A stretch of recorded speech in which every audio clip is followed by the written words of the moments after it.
Nosso tema de hoje, a prova de chuva, a prova das tempestades que vêm sobre nós, é entrega e certeza. Eu gostaria de propor o seguinte exercício de imaginação. Todos nós sabemos que existem muitas pessoas injustas na sociedade.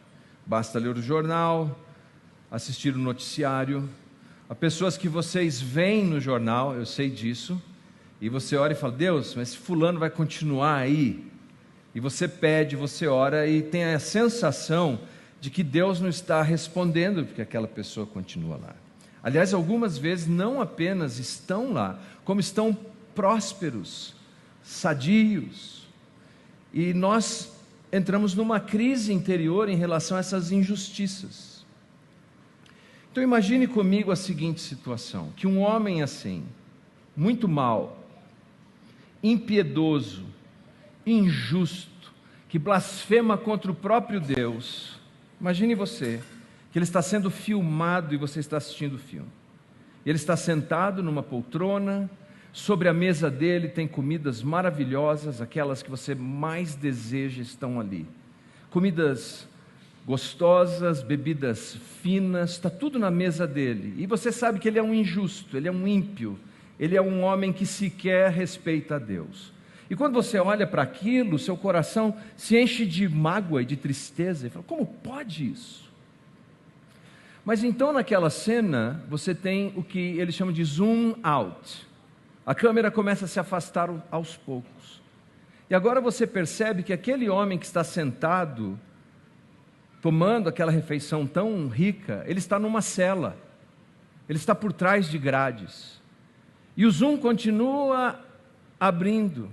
E agora você percebe que ele não apenas está numa cela, ele está no corredor da morte, condenado, e será executado algumas horas depois. E agora você entende que aquela refeição é o último desejo dele, porque ele será julgado. Nesse momento, a sua perspectiva muda, não muda? Agora você sequer desejaria estar tomando aquela refeição que aquele homem está tomando. Pois bem, no texto que nós meditaremos nessa manhã, nós veremos exatamente isso, que Deus, na sua longanimidade e paciência, tem dado um tempo, mas todo injusto, ímpio, iníquo e maldoso já tem o seu tempo julgado, e um dia eles estarão diante do Deus Todo-Poderoso, inescapavelmente sofrerão todas as consequências dos seus atos. Sabe? Quando nós falamos de sofrimento e de tribulação, há dois campos que a apologética, um ramo da teologia, que se debruça sobre a defesa da fé, porque é importante crermos em Deus, há dois campos que se investiga. Um se chama os males naturais. O que são os males naturais? Terremotos, tsunamis, enfermidades, enchentes, coisas que não são, pelo menos diretamente, causadas pelo homem. Em outras palavras, o homem não é a primeira causa daquela situação natural, mas as pessoas sofrem por isso. E o que fazer quando se enfrenta os males naturais? Ora, corra para o único abrigo eterno, corra para os braços de Deus. Mas há um segundo mal que também nos causa aflição, nos causa tribulação. Chama-se mal moral. O mal moral é quando o próprio ser humano é o predador do ser humano.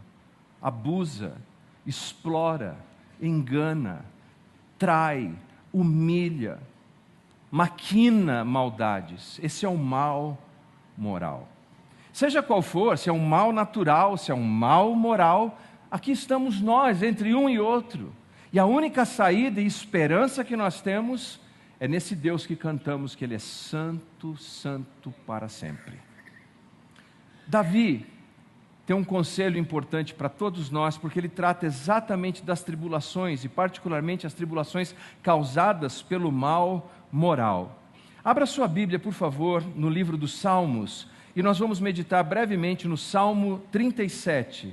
Salmo 37.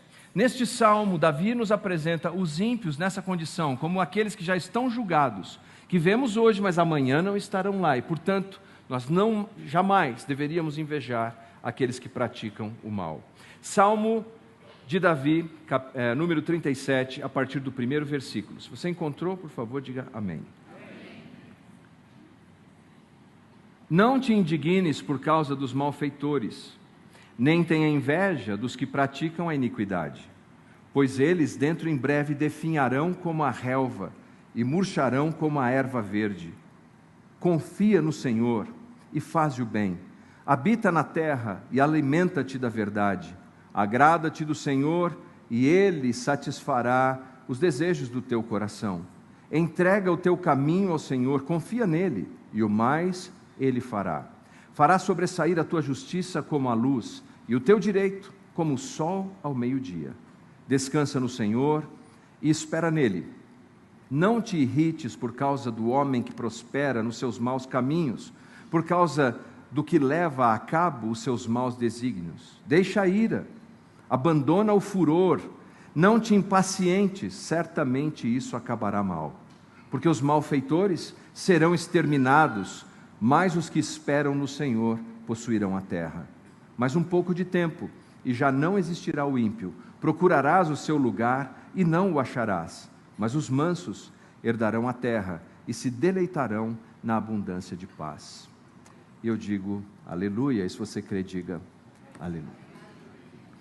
Esse é um salmo do rei Davi, o rei mais proeminente da história de Israel. Aquele menino que matou gigantes e que enfrentou tantos desafios na vida. Desafios externos e desafios internos, que acertou e que errou, mas que sempre encontrou em Deus a sua esperança. Me chama a atenção que no versículo 25, que foi lido pelo presbítero Humberto Júnior, Davi, ao escrever este salmo, não é aquele jovem matador de gigantes, não é o jovem ou o homem de meia idade que ascendeu ao trono de Israel, não é aquele homem que está no campo de batalha. Ele diz nesse versículo, fui moço, mas hoje eu sou velho.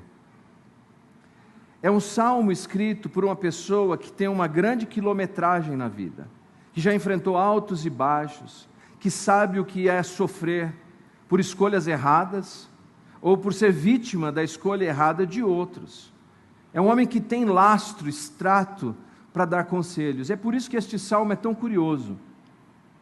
O salmo é um inário, são os hinos que o povo judeu cantava nas suas peregrinações, aliás, cantam até hoje vários destes salmos, ou declamam estes salmos. Mas este salmo é interessante porque ele não é um salmo, um hino cantado a Deus. Ele é um hino cantado ao próximo. Ele não é um hino que você canta olhando para o céu, não é um hino que você canta olhando para o lado, para a pessoa que está perto. Porque embora seja um hino, uma canção, ele é carregado de conselhos para lidarmos com a vida. É muito sugestivo isso, mais ainda, é um hino que foi escrito na língua original como um acróstico. Começa com as letras do alfabeto hebraico, Aleph, Beit, Gimel, Dalet. O equivalente em português seria começar com, eu ia falar alfa, mas não é. A, B, C, D, cada um. E por que ele fez isso? Porque ele transformou esses conselhos numa canção. E porque ele teve o cuidado, inspirado por Deus, de colocar de maneira acróstica, alfabética. Simples. Porque é mais fácil de lembrar. Davi, ao escrever este salmo sobre tribulações que sofremos, e especialmente tribulações que sofremos por causa da injustiça de alguém, ele quer que nós lembremos disso. E ele usa esse recurso poético, de redação, alfabético, para que nós não nos esqueçamos dessa mensagem.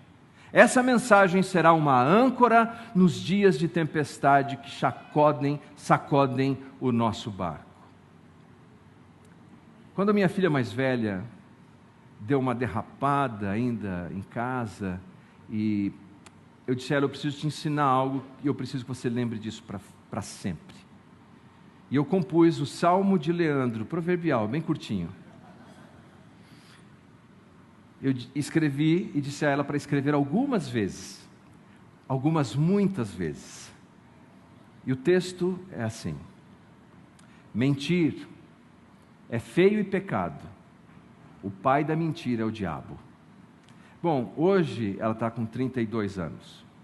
E eu digo, você lembra? Claro que eu me lembro. Mentir é feio, é pecado, o pai da mentira é o diabo. Porque quando você cria essa rima, ainda que seja uma rima pobre, isso entra na sua cabeça. Você não esquece nunca mais. Quer ver uma coisa? Mentir. Está aí, Salmo de Leandro, na primeira carta aos Susanenses. Anota e guarda com você. Davi deseja que eles lembrem deste salmo, e eu encorajo você a ler o salmo com calma quando você chegar em casa, porque nós vamos meditar apenas nestes versículos. Aliás, apenas em um versículo que faremos o destaque, o versículo 5. Veja o que diz o versículo-chave que meditaremos nessa manhã. Almeida Revista Atualizada. Entrega o teu caminho ao Senhor, confia nele e o mais ele fará. Nova Versão Internacional. Entregue o seu caminho ao Senhor, confie nele e ele agirá. Nova tradução na linguagem de hoje. Ponha a sua vida nas mãos do Senhor, confie nele e ele o ajudará.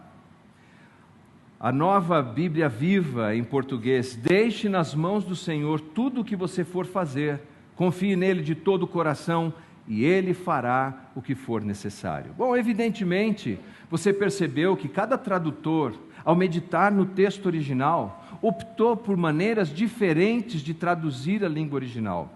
Mas a mensagem central do Salmo e desse versículo é a mesma. Primeiro, entregar.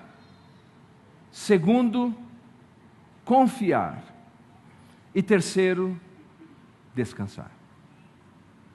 Vamos meditar brevemente nesses 3 pontos. Entregar. Entrega o teu caminho ao Senhor. Lembremos mais uma vez que nós estamos falando de um Davi que agora é um homem maduro, que passou muitas coisas, que perdeu filhos, que viu a sua família passar por crises profundas, que cometeu pecados terríveis, que venceu, que foi perseguido. E se nós pudéssemos chegar para ele agora, do alto de seus anos avançados, e perguntar: Davi, qual é o grande conselho que você tem? Como é que você chegou até aqui? Ele diria: entrega o teu caminho ao Senhor. Entregue o teu caminho ao Senhor. A ideia de entregar aqui é uma decisão definitiva e irreversível. É algo que você coloca na mão de Deus, confiando que Ele vai lidar com isso. Você talvez já tenha vivido situações como, por exemplo, você está dirigindo e uma neblina intensa vem no caminho e você não enxerga mais a direção. E você não sabe o que tem adiante, não é isso? Quando nós estamos no meio de uma tribulação, no meio de uma tempestade difícil, de uma crise aguda, seja de qual natureza for, nós não enxergamos mais saída. Olha, eu sou pastor há mais de 30 anos. Quantas e quantas vezes eu sentei com alguém que pensava que não tinha mais saída, que olhava para o seu relacionamento pessoal, para a sua família, para a sua situação de vida e dizia: não enxergo mais futuro para mim, só vejo neblina. O que fazer nessa hora? Entrega o teu caminho ao Senhor. É como você chegar num lugar, numa cidade diferente, num estado que você nunca foi, num outro país, e você olha, o seu GPS não funciona. Eu me lembro quando eu e Julie fomos para Angola, num trabalho missionário, e quando cheguei lá, meu celular não funcionava, não conseguia comprar nenhum crédito, eu não sabia para onde estava indo mais. E a Julie conseguiu um taxista que o carro dele não tinha um adesivo. Lá eles te orientam no aeroporto a sempre pegar o taxista que tem um adesivo no carro. Mas a Julie é uma bênção, ela ajuda a minha fé a crescer muito. Ela foi lá e pegou um que não tinha o adesivo no carro enquanto eu estava negociando ainda. Entramos no carro. e eu não sabia para onde estava indo. O meu caminho agora foi entregue nas mãos daquele homem. Graças a Deus, ele nos levou exatamente onde precisávamos ir. Entregar o seu caminho ao Senhor. Qualquer que seja a sua crise, qualquer que seja a sua tribulação e o seu dilema, entregue o seu caminho ao Senhor. Agora, quando nós notamos isso, nós precisamos pensar se estamos dispostos a fazer essa entrega. Porque você não enxerga o caminho. Não adianta você forçar a barra. Você não sabe como chegar onde precisa chegar, quando você está numa situação que te é estranha. A sua sabedoria não será o suficiente. Você precisa entregar nas mãos de Deus. E Davi vai adiante, no versículo 5, ele nos diz assim, que é o próximo passo: confia nele. O conselho de Davi é carregado de significado. Pense por um momento. Davi, quando começou, ele era apenas um garoto levando marmita para o irmão e foi desafiar um gigante, você lembra disso, com uma boleadeira, um estilingue e uma pedra, né? A Bíblia chama uma funda. E era o que ele tinha. Ele carregou algumas pedras no bolso ali para garantir. Mas o ponto é, ele não confiou na pedra ou no estilingue, ele confiou em Deus. Mas Davi, a essa altura, não é mais aquele moço. Davi agora tem um exército. Ele tem conselheiros, ele tem estrategistas, ele tem um palácio, ele tem segurança, ele tem poder, prosperidade, posição, ele tem tudo isso. Mas ele, na hora de nos dar um conselho, ele diz o seguinte: confie no Senhor. Você confia, você usa essas ferramentas que Deus disponibilizou, mas você não confia que o resultado da sua vida vem por isso. Você confia no Deus Todo-Poderoso. Esse é o conselho de Davi. Porque os exércitos podem falhar, tudo pode falhar, mas Deus não falhará. E veja como essa é, por assim dizer, a obsessão do rei Davi. Veja o versículo 3, ele diz assim: confie no Senhor. Versículo 4 ele diz: agrada-te do Senhor. Versículo 5, entrega ao Senhor. Versículo 7, descansa no Senhor e espera nele. Perceberam a ênfase?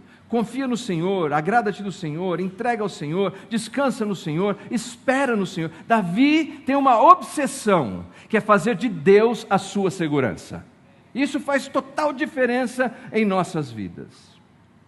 Me chama a atenção o versículo 4, quando lemos: agrada-te do Senhor e Ele satisfará o desejo do teu coração. Esse talvez seja um dos versículos mais mal citados de toda a Bíblia.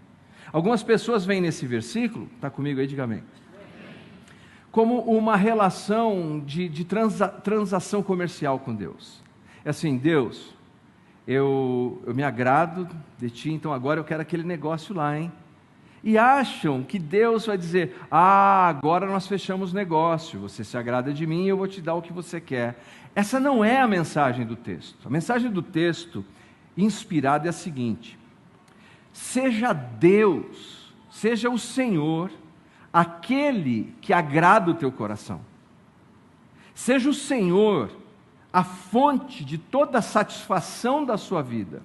Seja o Senhor a maior ambição do seu dia, quando você acorda de manhã ou quando você deita à noite. Seja o Senhor o grande imã que te atrai a todo momento. Seja o Senhor como o néctar que atrai uma abelha, que atrai a você a cada dia. Porque se o Senhor for esse grande desejo do seu coração, Ele, o Senhor, satisfará o desejo do seu coração. Percebe a diferença?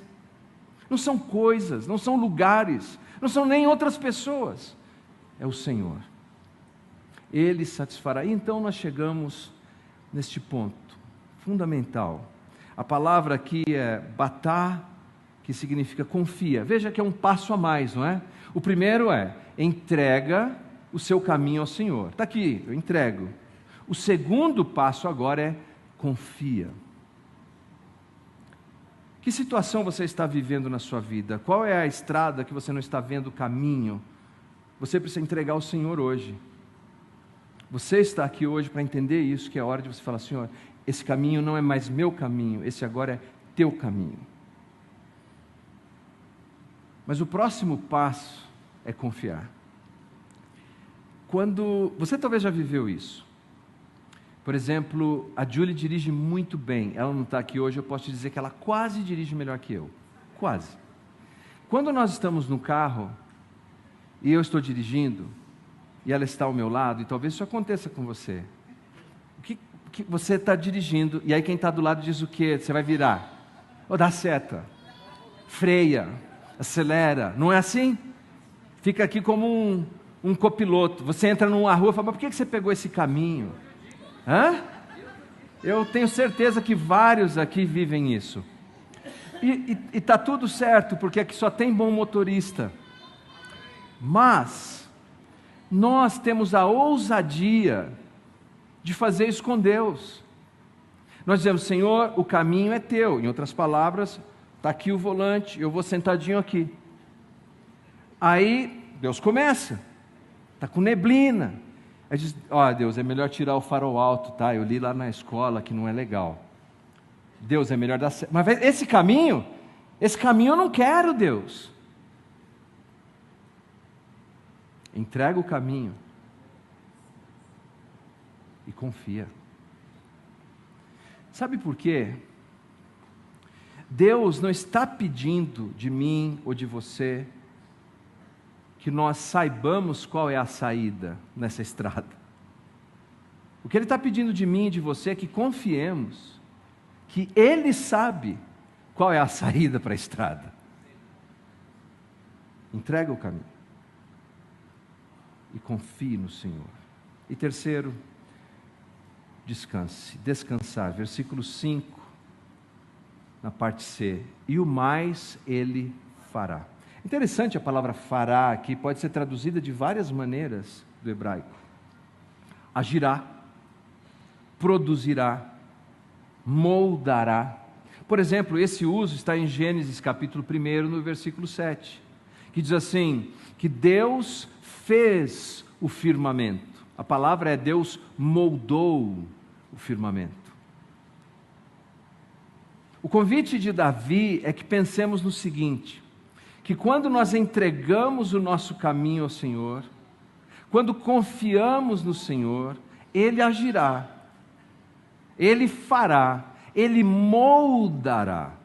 Mas quando um artista, um artesão começa a moldar alguma coisa, nos primeiros momentos aquilo não tem forma alguma.